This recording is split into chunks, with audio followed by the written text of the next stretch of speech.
Det har været utrolig spændende. I og med, at det har været så nyt, så har der været mange udfordringer. Men det har jo så til gengæld betydet, at vi har fået utrolig godt samarbejde med både leverandøren, NetDesign og med producenten Cisco. Københavns Lufthavn er jo Nordeuropas største lufthavn med 24 millioner passagerer om året. Størrelsesmæssigt på størrelse med Frederiksberg Kommune. Vi har 250.000 operationer om året. Det betyder fly, der letter eller afgår for lufthavnen.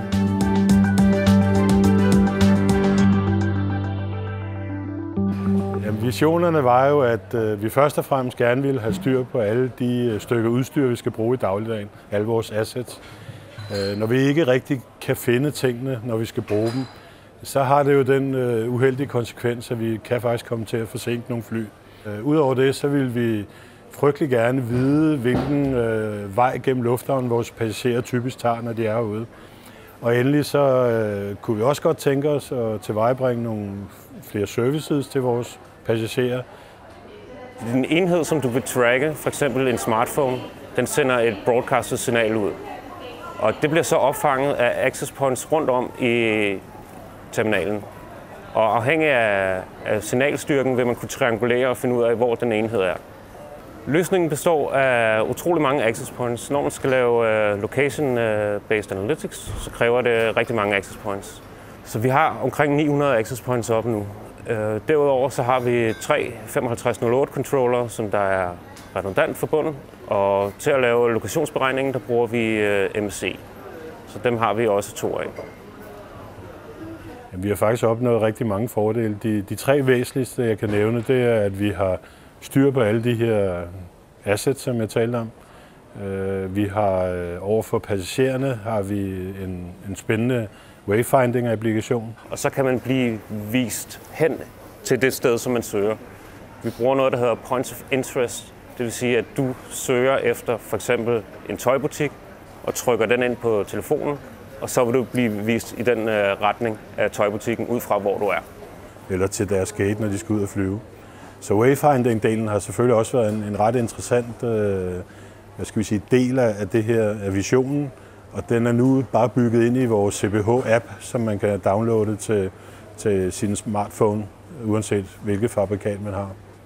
Det, at vi jo kan se folks position fra de træder ind i lufthavnen, til de er ude i et fly på et eller andet tidspunkt, det gør jo også, at vi har et fantastisk godt datagrundlag på den stream af passagerer, der ligesom er igennem vores lufthavn. Før i tiden, der fulgte man efter passagerer for at finde ud af, hvordan de reagerede. Hvormed nu, der følger man folks telefoner, det vil sige, det er anonym data, men du kan se trenden, hvordan bevæger folk sig, hvor lang tid er det i de forskellige områder. Den sidste del af visionen var jo, at vi meget gerne ville være sikre på alt det udstyr, som vi har i lufthavnen, som jo er rigtig, rigtig meget udstyr. Vi har jo rengøringsudstyr, vi har værktøj, vi har maskiner, vi har alle mulige stykker udstyr, som egentlig kan blive væk, fordi folk ikke lige husker, hvor de har stillet det sidste gang. Og der har vi simpelthen valgt at sætte sådan en lille radiosender på en masse stykker udstyr. Den sender så nogle små signaler ud til vores trådløse netværk. Og når den gør det, så ved vi konstant, hvor den befinder sig. Så er det bare lige at slå op på en skærm, og så kan vi se, hvor den her støvsuger eller den her maskine, den står henne til hver en tid. En af planerne er jo, at vi med den her løsning sikrer, at vores passagerer ikke forsinker vores fly.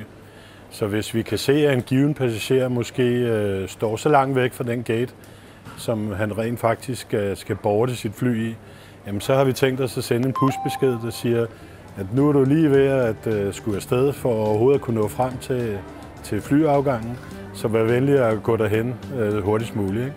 Vi var den første lufthavn i verden, som der lavede location awareness. Så det har været utroligt spændende, men det har også forårsaget mange udfordringer. Og det har så gjort, at vi har fået et utroligt godt samarbejde med både NetDesign og Cisco, og løbende holder statusmøder om, hvordan vi kan forbedre vores teknologi og vores løsning.